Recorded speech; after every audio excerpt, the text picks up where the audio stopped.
नमस्कार, डेली 24 भारत देख रहे हैं आप। मैं हूं आपके साथ साहिल धुलिया। बुलेटिन की शुरुआत करेंगे।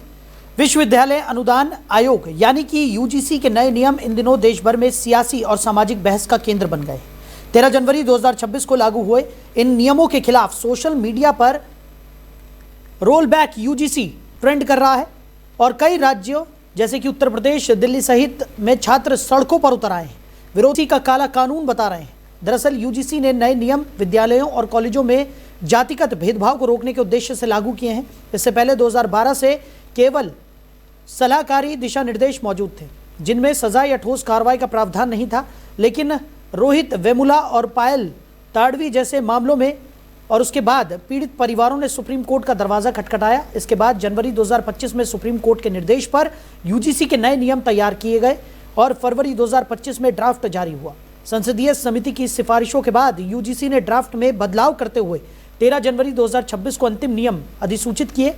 इन नियमों में जातिगत भेदभाव की स्पष्ट परिभाषा दी गई है, जिसमें जाति, धर्म, लिंग, जन्म स्थान और दिव्यांगता के आधार पर भेदभाव को शामिल किया गया है। साथ ही अब SC, ST के साथ साथ OBC छात्रों को भी इसके दायरे में लाया गया है। अहम बात यह है कि झूठी शिकायतों पर सजा का प्रावधान हटा दिया गया है, जिससे शिकायत करने वालों में डर न रहे। हर कॉलेज और विश्वविद्यालय में समान अवसर केंद्र, समानता समिति और निगरानी समूह बनाए जाएंगे जो 24 घंटे में शिकायत पर कार्रवाई करेंगे। लेकिन विरोध करने वाले छात्रों का आरोप है कि ये नियम सामान्य वर्ग के छात्रों को संभावित अपराधी के रूप में पेश करते हैं और इसके दुरुपयोग की आशंका भी है। उधर राष्ट्रीय राजधानी दिल्ली के बाराखंबा रोड स्थित 5 सितारा होटल के खिलाफ एक महिला ने आरोप लगाया है कि वहां खाना खाने से वो बीमार पड़ गई, जिसके बाद दिल्ली पुलिस ने सोमवार को होटल के खिलाफ मामला दर्ज किया। पुलिस ने 33 वर्षीय महिला के बयानों के आधार पर भारतीय न्याय संहिता की धारा 286 के तहत एक FIR दर्ज की। FIR के अनुसार एक महिला सब इंस्पेक्टर सहित पुलिस की एक टीम होटल की 12वीं मंजिल पर स्थित कमरे में पहुंची। PCR को फोन करने वाली महिला की पहचान दिल्ली के प्रसाद नगर निवासी के रूप में हुई। महिला ने पुलिस को बताया कि वो 20 जनवरी को होटल में ठहरने पहुंची थी और उसकी बुकिंग 31 जनवरी तक की थी। पुलिस ने बताया कि 24 जनवरी को महिला ने होटल के एक रेस्तरां से खाना मंगवाया और खाना खाने के बाद उसे बेचैनी महसूस होने लगी। उसे तुरंत लेडी हार्डिंग मेडिकल कॉलेज अस्पताल में भर्ती कराया गया और चिकित्सकों की निगरानी में रखा गया। पुलिस की एक टीम ने कमरे की तलाशी ली और संदिग्ध खाद्य पदार्थों और तरल पदार्थों सहित 16 वस्तुएं जब्त की, जिन्हें जांच के लिए ले जाया गया। पुलिस ने बताया कि मामले की जांच लगातार जारी है। वहीं दिल्ली NCR में एक बार फिर मौसम ने करवट बदली है। आसमान में छाए बादलों के बीच आज सुबह से दोपहर के वक्त 1-2 बार बारिश देखने को मिल सकती है। उसके साथ ही बिजली कड़कने के साथ 30 से 40 किलोमीटर प्रति घंटे की रफ्तार से हवाएं भी चल सकती हैं। भारत मौसम विभाग के अनुमान के मुताबिक हिमालयी क्षेत्र में नया पश्चिमी विक्षोभ सक्रिय हो चुका है। इस कारण पहाड़ों पर बारिश और बर्फबारी, वहीं मैदानी इलाकों में बारिश पड़ने का पूर्वानुमान है। तो उत्तर पश्चिम भारत यानी कि पंजाब, हरियाणा, राजस्थान और भी कई राज्यों में बिजली गिरने, तेज हवाएं चलने के साथ बारिश होने की संभावना जताई गई है। मौसम विभाग ने चेतावनी दी है कि भारी पश्चिमी विक्षोभ के कारण 26 से 28 जनवरी के बीच हिमालयी क्षेत्र में कई जगहों पर हल्की या मध्यम दर्ज की बारिश का अनुमान है, जबकि 27 जनवरी को ऊंचाई वाले इलाकों में भारी बारिश और बर्फबारी के साथ ओलावृष्टि होने का अनुमान है।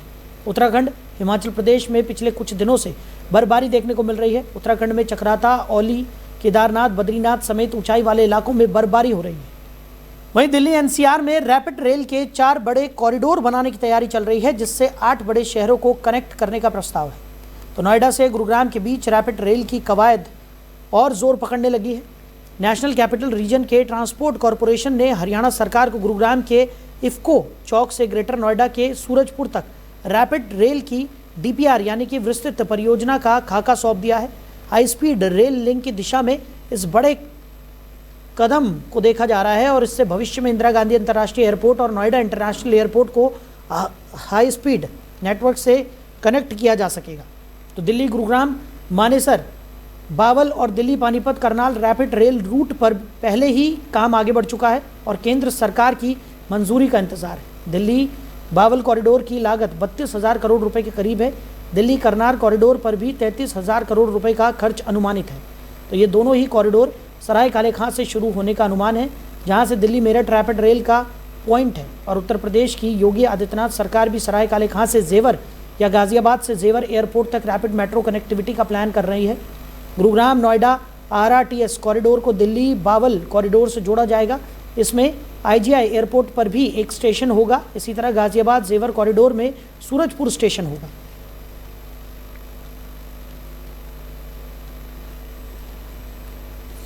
तो नोएडा गुरुग्राम RRTS पर तेजी देखने को मिल रही है। 65,000 करोड़ के 2 मेगा कॉरिडोर का निर्माण होने वाला है। दिल्ली NCR में रैपिड रेल का बड़ा प्लान तैयार किया गया है और नोएडा गुरुग्राम RRTS पर भी तेजी अब देखने को मिलेगी। तो 65,000 करोड़ के 2 बड़े कॉरिडोर निर्मित किए जाएंगे, जिससे कि मेट्रो का सफ़र और ज़्यादा सुगम होने की उम्मीद जताई जा रही है। तो दिल्ली NCR में रैपिड रेल का बड़ा प्लान तैयार हो रहा है। नोएडा गुरुग्राम RRTS को लेकर अब तेज़ी देखने को मिल रही है।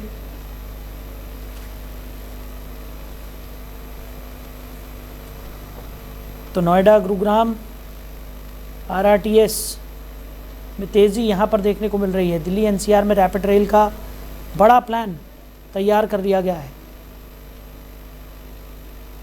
तो 65,000 करोड़ के 2 मेगा कॉरिडोर इसमें बनाए जाएंगे। वहीं नोएडा में युवक युवराज की मौत को लेकर उत्तर प्रदेश के उप मुख्यमंत्री केशव प्रसाद मौर्य का बड़ा बयान सामने आया है। उन्होंने इस घटना को बेहद दुखद और दुर्भाग्यपूर्ण बताते हुए कहा कि सरकार भी इस घटना से आहत है। डिप्टी CM ने साफ किया कि मामले की जांच कर रही SIT की रिपोर्ट मुख्यमंत्री को सौंपी जाएगी और जो भी दोषी पाया जाएगा उसके खिलाफ सख्त कार्रवाई होगी। केशव प्रसाद मौर्य ने कहा कि किसी भी सरकार में दुर्घटनाएं पूरी तरह रोकी नहीं जा सकती, लेकिन दुर्घटना या घटना के लिए जो भी जिम्मेदार होंगे उन्हें बख्शा नहीं जाएगा। उन्होंने ये भी दोहराया कि सरकार जवाबदेही से पीछे हटने वाली नहीं है। वहीं शंकराचार्य अभिमुक्तेश्वरानंद से जुड़े विवाद पर भी डिप्टी CM ने प्रतिक्रिया दी। उन्होंने कहा कि वो भगवान शंकराचार्य के चरणों में प्रार्थना करते हैं कि ये विवाद खत्म हो और संगम स्नान के साथ इस मुद्दे का पटाक्षेप हो। केशव प्रसाद मौर्य ने कहा कि अभिमुक्तेश्वरानंद राजनीतिक व्यक्ति नहीं बल्कि एक संत हैं और उनकी भावनाओं का सम्मान किया जाना चाहिए। उन्होंने कहा कि सरकार और समाज की भावना यही है कि विवाद खत्म हो और देश शांति की राह पर आगे बढ़े। ये बयान उस वक्त सामने आया जब डिप्टी CM गाजियाबाद में आयोजित स्नेह मिलन कार्यक्रम में शामिल हुए थे। बड़ी भूमिका जो हमारे बिहार से हो, चाहे मिथिलांचल से, चाहे पूर्वांचल से, उनकी रहती है दाता के रूप में। सबसे पहले तो मैं उनको अपील करूंगा कि सभी जो यहाँ पर निवास करते हैं, गाजियाबाद में हो, चाहे वह नोएडा में हो, चाहे वह दिल्ली में हो, जहाँ अस्थायी रूप से निवास कर गए, वहाँ के मतदाता के रूप में जो इस समय मतदाता सूची में शामिल होने के लिए फार्म को भरने का अवसर आया है, चुनाव आयोग जो मतदाता सूची शुद्धिकरण का अभियान चला रहा है उसका हिस्सा बने और बढ़ चढ़ के उसमें हिस्सा ले और यहाँ जहाँ मतदाता के रूप में अपना मतदान करते रहें यहाँ पर मतदाता बने रहें। और आने वाले समय में 2027 क्योंकि उत्तर प्रदेश का विधानसभा चुनाव है और हम पूरे विश्वास से ये कह सकते हैं कि हम 2027 में 2017 दोहराएंगे। समाजवादी पार्टी का उत्तर प्रदेश की राजनीति में भविष्य अंधकारमय है। कांग्रेस का कोई नामलेवा यूपी के अंदर नहीं है। बसपा जो अपनी एक भूमिका रखती थी, आज उस बसपा की भूमिका भी उत्तर प्रदेश में एकदम से दिखाई नहीं देती है।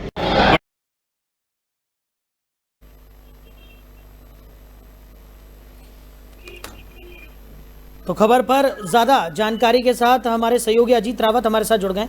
अजीत, केशव मौर्य का बयान सामने आया है, उन्होंने अपनी बात यहाँ पर रखी है। उन्होंने साफ तौर पर नोएडा में जो युवक की मौत हुई उस पर उन्होंने कहा कि सरकार पूरी तरह सख्ती के साथ इस पूरे प्रकरण को देख रही है और जो भी जिम्मेदार होगा उसके खिलाफ सख्त से सख्त कार्रवाई यहाँ पर की जाएगी।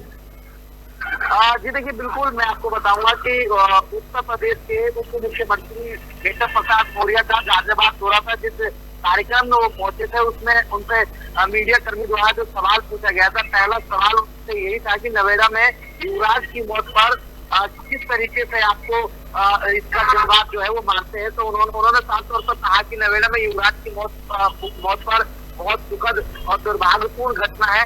आपको भी मतलब इन्होंने ये साफ कर दिया कि जो भी जिम्मेदार है SIT की रिपोर्ट मुख्यमंत्री को सौंपी जाएगी। जो जिम्मेदार होंगे उन पर पूरी तरीके से पूर्णता से कार्रवाई की जाएगी। हमारी सरकार में आप सबका ध्यान जो है वो रखा गया है। घटना ऐसी नहीं हो, हमारी सरकार आने के बाद दुर्घटना नहीं होगी और दुर्घटना जो है वो नहीं हो सकती है। हम इसको लेकर स्वीकार करते हैं। उन्होंने इस बात को स्वीकार भी किया और घटना कोई और होगी, इसके अलावा इसकी जिम्मेदारी जो है उन्होंने बताया कि सुनिश्चित किया कि कार्रवाई जो है वो उन पर होगी जो जिम्मेदार व्यक्ति हैं, जो जिम्मेदार अधिकारी हैं, जो जिम्मेदारी जिसकी भी बनती है साहित्य के रिपोर्ट के आधार पर कार्रवाई जो है उनको बख्शा दिया जाएगा, उनको करा जाएगा। वहीं दूसरी तरफ उन्होंने शंकराचार्य जी हैं जिनके तौर पर उनका बयान ये भी आया कि भगवान शंकराचार्य के चरणों में मेरा प्रणाम है। उन्होंने प्रणाम करते हुए अपनी बात को उन्होंने कहा, उनसे आग्रह भी कहा कि विवाद को खत्म करें, संगम में स्नान करें और इस विषय पर ज्यादा हम लोग नहीं दे सकते हैं। वो हमारे पूजनीय है और हम उनका जो है आदर सम्मान करते हैं और जो गलती हुई है पूर्ण अधिकारियों को भी माफी मांगनी चाहिए। इस तरीके से बयान जो है वो हालांकि ये उन्होंने ये भी तीखी शब्द में ये भी सवाल अपना रख दिया कि मुख्यमंत्री उत्तर प्रदेश के मुख्यमंत्री के बारे में भी ऐसी किस तरीके से बोलना भी गलत है। मगर उन्होंने ये कहा कि शंकराचार्य जी हमारे बहुत बड़े पूजनीय हैं और उनका हम सम्मान करते हैं, हम उनके चरणों में प्रणाम करते हैं। इस तरीके से उन्होंने अपनी बात रखी और इसी के साथ राजनीतिक क्षेत्र के लोग हैं उनकी भावना पर संत के रूप में वह जो भी बोलते हैं हम उनको सर झुका के प्रणाम करते हैं। जो विषय जो विवाद हम पूर्ण चरणों में उनको प्रणाम करते हुए विरोध को समाप्त करके संगम स्नान करके देश के लोग चाहते हैं कि वो स्नान करें। इस तरीके से उनकी प्रतिक्रियाएं थी और मतलब केशव प्रसाद मौर्य उत्तर प्रदेश में कैबिनेट मंत्री सुनील शर्मा के बिहार और पूर्वांचल लोगों के स्नेह मिलन कार्यक्रम में ये आए थे। कई ऐसे कार्यक्रम भी थे जिसमें उन्होंने शिरकत की थी और इसी के साथ सुनील शर्मा जहाँ पर ये पूरा कार्यक्रम किया जा रहा था वहाँ पर बटेंगे तो बटेंगे, एक रहेंगे तो खूब रहेंगे जैसे होर्डिंग कार्यक्रम इस कार्यक्रम में स्थल भी लगाए गए थे। ये पोस्टर जो है वो लगाए गए थे। इससे साफ तौर पे संदेश दिया जा रहा था कि हिंदू कहीं ना कहीं एक रहे और सेफ रहे। तो इस तरीके की पूरा जो मुख्यमंत्री का दौरा जो रहा वो बहुत ही भाजपा के लिए शानदार है। लगातार कई कार्यक्रम ब्रजेश पाठक उप मुख्यमंत्री वो भी अब लगातार गाजियाबाद का दौरा कर रहे हैं। तो ये कहीं ना कहीं 2027 की भी अगर कहे तो बीजेपी के चुनाव के लेकर के भी बात हो सकती है। बिल्कुल। और अजीत, यहाँ पर देखा भी जा रहा था कि संत समाज जो है वो अभी मुक्तेश्वरानंद के समर्थन में उतर आया था, जिसके बाद सरकार के लिए बेहद ज़रूरी हो जाता है कि जल्द से जल्द इस मुद्दे का समाधान यहाँ पर निकाला जाए, क्योंकि लगातार ये मुद्दा गरमाया हुआ नज़र आ रहा है और जो संत समाज है उसकी नाराज़गी भी सरकार के लिए बेहद घातक साबित हो सकती है आने वाले चुनाव के मद्देनज़र भी। देखिए, सबसे महत्वपूर्ण बात मैं आपको बताऊंगा कि इसमें यूजीसी को लेकर के भी बहुत बड़ा जो दाव है वो फिलहाल क्षत्रिय समाज जो है वो देखा जा रहा है कि क्षत्रिय समाज और स्वर्ण समाज जो है वो काफी ज्यादा आक्रोश है और आक्रोश में जगह जगह पर आज जिले में भी कई जगह वो अपना प्रदर्शन दर्ज कर रहे हैं और इसी के साथ कुछ क्षत्रिय और स्वर्ण समाज जो है वो जिला कलेक्ट्रेट गाजियाबाद भी पहुंच रहा है। तो कहीं ना कहीं देखिए दाव जो है वो काफी ज्यादा बीजेपी के 2027 के चुनाव को लेकर के ये भी अपनी अपनी कुर्सी की पेटी जो है वो सभी जो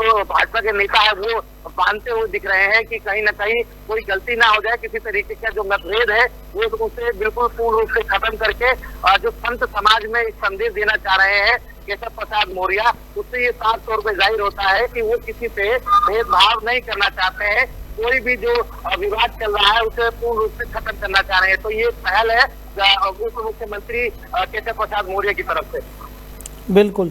चलिए अजीत, हमारे साथ जुड़ने के लिए, इस तमाम जानकारी के लिए आपका बहुत शुक्रिया।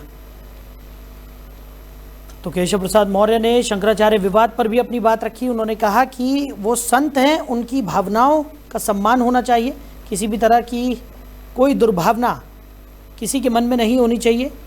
और उन्होंने कहा कि किसी भी सरकार के समय में दुर्घटनाएं हो सकती हैं, लेकिन दुर्घटनाओं के पीछे की जो वजह है उसका समाधान करना बेहद ज़रूरी है और जो भी दोषी पाया जाएगा उसके खिलाफ भी कड़ी से कड़ी कार्रवाई यहाँ पर की जाएगी। उन्होंने ये सारी बातें नोएडा में जो युवक की मौत हुई उस के परिप्रेक्ष्य में कही।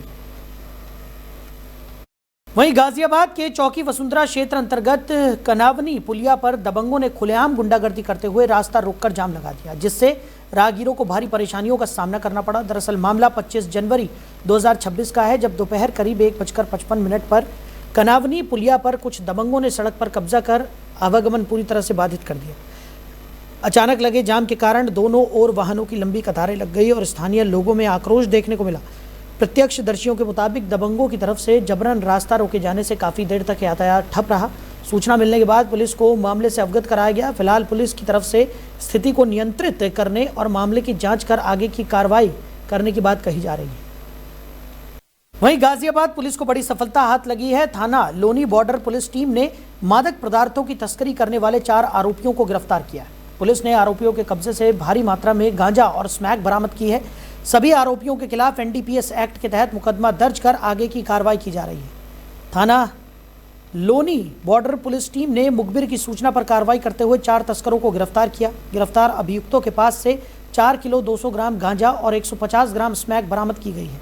गिरफ्तार आरोपियों की पहचान नरेंद्र पाल, प्रदीप पाल, धर्मेंद्र और अरमान के रूप में हुई है। सभी आरोपी लोनी बॉर्डर थाना क्षेत्र के रहने वाले हैं। पूछताछ में आरोपियों ने खुलासा किया है कि वो दिल्ली के जहांगीरपुर इलाके में रहने वाले एक व्यक्ति से गांजा और स्मैक मंगाते थे। इसके बाद छोटी छोटी पुड़िया बनाकर रेलवे स्टेशन और रेलवे लाइन के आसपास आने जाने वाले लोगों को बेचा करते थे। बिक्री के लिए पैक किया गया नशे का सामान मौके से बरामद भी कर लिया गया है। पुलिस अब सप्लाई चेन से जुड़े अन्य आरोपियों की तलाश में जुट गई है। एक महिला और एक अन्य आरोपी फिलहाल फरार बताए जा रहे हैं। पुलिस रिकॉर्ड के अनुसार गिरफ्तार 2 आरोपियों के खिलाफ पहले भी NDPS एक्ट के मुकदमे दर्ज हैं।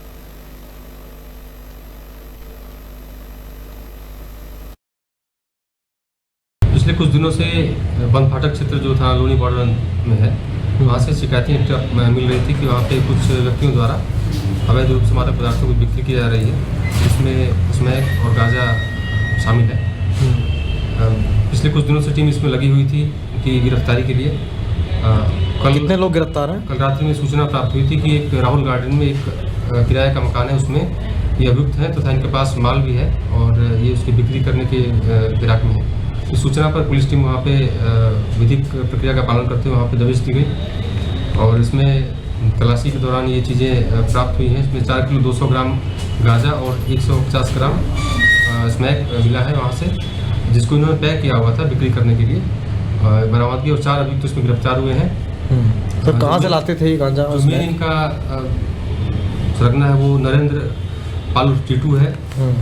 इसके साथ और जो 3 काम करते, प्रदीप पाल है, एक धर्मेंद्र है और अरमान, ये चारों मिलके यहाँ बिक्री का काम करते थे। इन्होंने बताया कि जो गांजा है ये जहांगीरपुरी में एक व्यक्ति है उससे लाते थे और एक महिला से स्मैक लेते थे, तो उसकी भी जानकारी की गई है और उसके विषय में भी विदित कर रहा हूँ। महिला से ये नाम नहीं जानते उसका, लेकिन फ़ोन से उससे कनेक्ट है, तो हमें सूचना उसमें मिली है। ये पिछले कुछ समय से काम कर रहा था।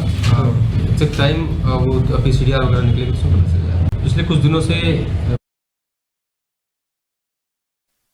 वहीं उत्तर प्रदेश की एकमात्र ISO सर्टिफाइड कमिश्नरी में दिन दहाड़े चोरी की शर्मनाक घटना सामने आई है। ग्रेटर नोएडा के दादरी थाना क्षेत्र में स्थित प्राचीन खाटू श्याम जी मंदिर में चोरों ने दिन में ही घुसकर मंदिर के घंटे और अन्य सामान को चोरी कर लिया। जानकारी के अनुसार चोर हेलमेट पहनकर मंदिर में दाखिल हुए और चोरी करने के बाद आसानी से फरार हो गए। सबसे चौंकाने वाली बात यह है कि सारी वारदात मंदिर में लगे CCTV कैमरे में कैद हो गई, जिसमें चोरी के बाद चोर हाथ जोड़ते हुए भी दिखाई दे रहे हैं। इस घटना ने स्थानीय पुलिस की कार्यशैली पर बड़े सवाल खड़े कर दिए हैं। पुलिस ने तुरंत मुकदमा दर्ज कर जांच शुरू कर दी है और आरोपियों की तलाश में जुटी है। पुलिस का कहना है कि चोरी की पूरी घटना की CCTV फुटेज और अन्य सुरागों की जांच की जा रही है और जल्द ही दोषियों को गिरफ्तार भी किया जाएगा। वहीं ग्रेटर नोएडा में एक बार फिर धरती पर भगवान का रूप कहे जाने वाले डॉक्टर की लापरवाही सामने आई। पथरी के ऑपरेशन के दौरान हुई महिला की दर्दनाक मौत और महिला की मौत के बाद परिजनों में आक्रोश भी देखने को मिला। तो मृतका के परिजनों ने अस्पताल प्रबंधन पर गंभीर लापरवाही के आरोप लगाए। तो घटना के बाद अस्पताल परिसर में आक्रोशित परिजन धरने पर भी बैठ गए। मूल रूप से मृतका की पहचान ज्योति के रूप में हुई है। ज्योति को 20 जनवरी को ऑपरेशन के लिए अस्पताल में भर्ती कराया गया था। 24 जनवरी को उपचार के दौरान महिला की मौत हो गई थी। मौके पर पहुंची पुलिस ने परिजनों को समझा बुझाकर शांत कराया और ग्रेटर नोएडा के दनकौर थाना क्षेत्र के अंतर्गत NIIMS अस्पताल की यह घटना बताई जा रही है। वहीं नोएडा के थाना फेज 2 पुलिस ने कमर्शियल वाहन चोरी गिरोह का पर्दाफाश कर दिया है। पुलिस ने चेकिंग के दौरान 2 शातिर वाहन चोरों को गिरफ्तार किया है। आरोपियों के कब्जे से 3 चोरी के वाहन भी बरामद किए गए हैं और चोरी के वाहनों को काटने के उपकरण और गैस सिलेंडर भी मिले हैं। तो आरोपी एनसीआर और गौतम बुद्ध नगर में वाहन चोरी की वारदातें किया करते थे। हापुड़ में किराए पर गोदाम लेकर इन वाहनों को काटा जाता था। चोरी के वाहनों के पार्ट्स दिल्ली और नोएडा में अलग अलग जगह बेचने का भी खुलासा हुआ है। पकड़े गए आरोपियों पर पहले से दर्जनों मुकदमे दर्ज है। पुलिस ने आरोपियों को कोर्ट में पेश कर आगे की कार्रवाई भी शुरू कर दी है। वहीं आरएसएस के 100 साल पूरे होने पर नोएडा में हिंदू सम्मेलन हुआ। मुख्य अतिथि के रूप में पहुंचे पूर्व लेफ्टिनेंट जनरल नितिन कोहली।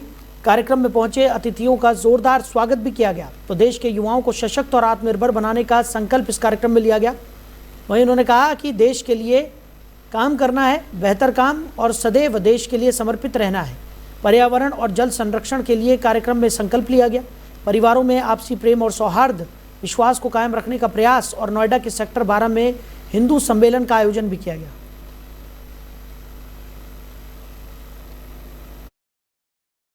वहीं संपत्ति के विवाद में एक छोटे भाई ने अपने बड़े भाई की गोली मारकर हत्या कर दी। आरोपी जान मोहम्मद ने बड़े भाई आस मोहम्मद को सिर और गर्दन में गोली मारी।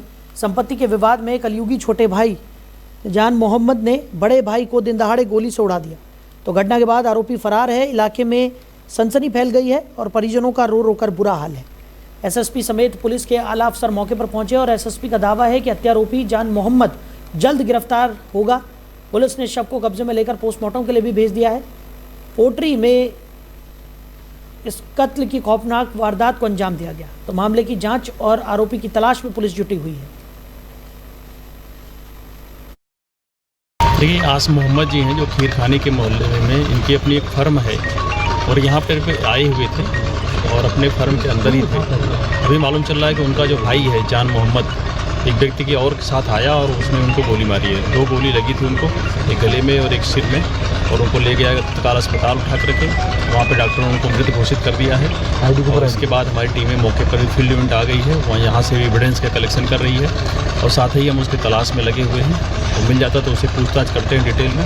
लेकिन परिवारजनों ने जो अभी तक पुलिस को बताया उसके मुताबिक कुछ पारिवारिक विवाद था। पिताजी की डेथ हो गई थी, उसके बाद ये 2 ही भाई थे, उनकी आपस में कुछ संपत्ति संबंधी विवाद था जिसकी वजह से आपस में बोलचाल भी नहीं थी और पूरी उम्मीद है कि घटना उसी की वजह से उसने किया होगा। शेष बातें तो पूछताछ की जाएगी, डिटेल तो आगे बताएं। वहीं उत्तर प्रदेश की शो विंडो कहे जाने वाले नोएडा शहर में बीच सड़क पर चलती कार अचानक आग का गोला बन गई। देखते ही देखते आग ने विकराल रूप धारण कर लिया। बीच सड़क पर चलती कार में अचानक आग लगने से आसपास हड़कंप मच गया। समय रहते कार चालक ने खिड़की से कूदकर अपनी जान बचाई। मौके पर पहुंची दमकल की गाड़ी ने कड़ी मशक्कत से आग पर काबू पाया। जब तक आग पर काबू पाया जाता आग में जलकर पूरी तरह से नुकसान हो गया था। घटना में कोई भी जनहानि की खबर नहीं है। शॉर्ट सर्किट की वजह से कार में आग लगने की आशंका जताई जा रही है।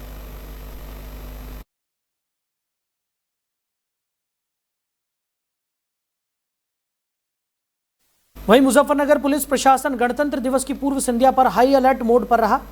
शहर में सुरक्षा व्यवस्था को मजबूत करने के लिए पुलिस ने सघन चेकिंग अभियान भी चलाया। रेलवे स्टेशन और रोडवेज बस स्टैंड पर विशेष टीमों की तरफ से तलाशी अभियान चलाया गया। इसके साथ ही LIU और डॉग स्क्वाड की मदद से संदिग्ध बैग, थैले और वाहन की जांच की गई। पुलिस ने मेटल डिटेक्टर से संदिग्ध वस्तुओं की जांच करते हुए किसी भी संभावित खतरे को रोकने के लिए पूरी तैयारी कर रखी थी।